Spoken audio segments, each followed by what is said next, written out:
ایک گاؤں میں اکرم نام کا آدمی رہتا تھا۔ اس کے پاس 2 مضبوط بیل تھے جن کی مدد سے وہ زمین جوتتا اور کھیتی باڑی کرتا۔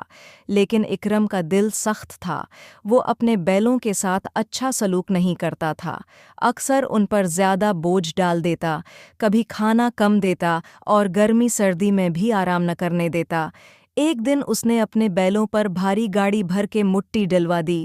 بیلوں نے بمشکل چلنا شروع کیا، پسینے میں شرابور ہو گئے، لیکن اکرم بار بار ڈنڈا مارتا اور کہتا، چلو جلدی چلو ورنہ آج کھیت نہیں بھریں گے۔ بیل تھک کر ایک دوسرے سے آہستہ بولنے لگے۔ ایک بیل بولا، بھائی ہمارا مالک ہم پر ظلم کر رہا ہے۔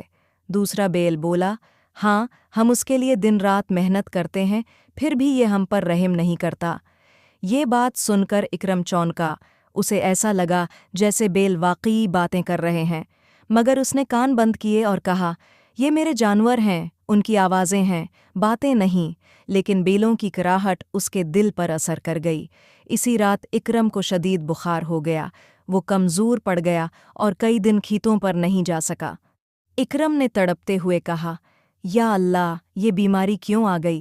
دل کے اندر سے آواز آئی، جو ظلم تو نے کمزوروں پر کیا وہی اب تیری سزا ہے۔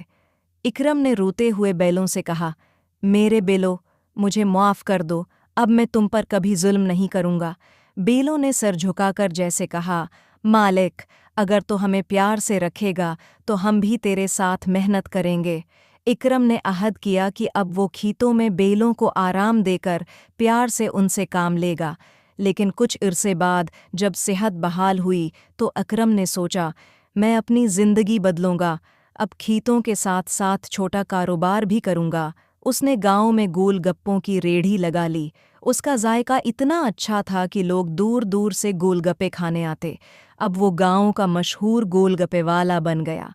اکرم اکثر ریڑھی کے پاس بچوں کو کہتا، بچو، یاد رکھنا، جانوروں اور کمزوروں پر ظلم مت کرنا۔